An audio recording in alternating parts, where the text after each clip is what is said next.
Hi, I'm Dr. Archer Crosley. Welcome to Real World Pediatrics. So today I want to talk about hospitals. Now, I get this question from patients all the time. They say, well, which hospital is the best? Well, I can talk about hospitals all day long. What can I say? Where can I begin?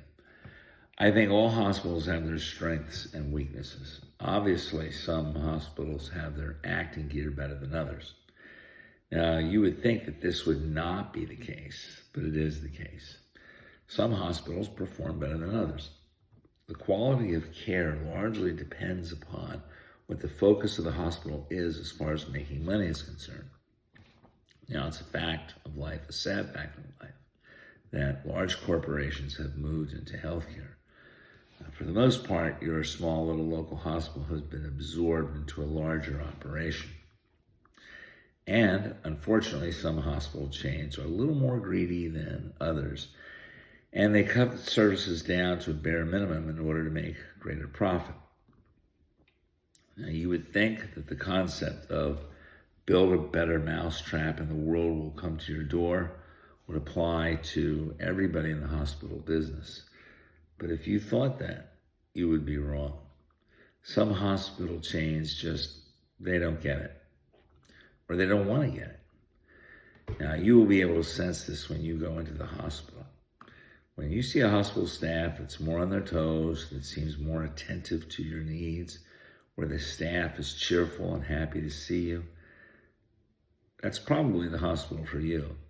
That hospital is probably not understaffed. Now, you should also ask your doctor which hospital he or she likes and why. Now, he or she should know the hospital better than you. Now, as far as quality of care is concerned, I'll say this.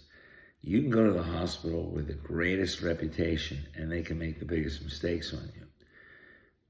Likewise, you can go to the hospital with the worst reputation and they can perform miracles. Try not to get hung up on these ratings that are done by U.S. News and World Report. Now, where I live, a lot of patients have this idea if they run up to Houston to MD Anderson or to Baylor that they'll receive far better care. And I don't doubt that in many cases the people who go there have received better care. These larger these larger cities often have enough people to support what I call super specialists, doctors who handle unusual conditions. But for the regular stuff, I think you can get great care right where you are.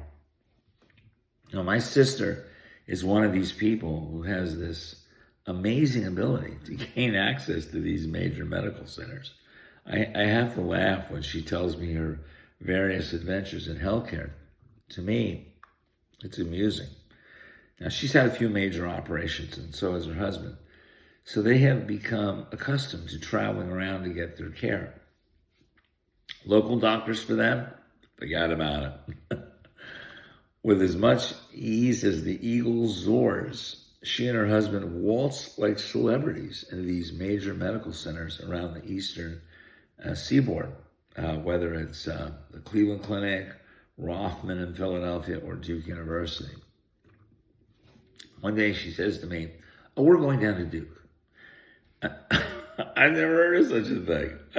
I don't know what to make of this. I've just always gone to my local doctor and gotten really good care. He's always steered me to local people who've done a great job on me. And I have a lot of medical problems. And I have no complaints about the care that I receive. But my sister and her husband are different. They feel more comfortable with these name brand clinics. I'm not like that. I'm not impressed by media advertising or the size of the clinic. Since I work in healthcare, I understand that you can get quality care in your local area. Now, a lot of your care depends upon your doctor. Try not to get mesmerized by all the steel and the glass. I get it that when people go to the medical center area in Houston, they're amazed by the large buildings. These buildings, they reach to the sky, and they weigh billions of pounds. And it's tempting to think that the care must be better because the building is bigger. I call this skyscraper syndrome. Try not to fall victim to that. If the best surgeon in his class settles down in the middle of Kansas or the middle of Texas in some small little town, that's where the best surgeon will be. Okay, I hope that gives you some guidance. Thank you.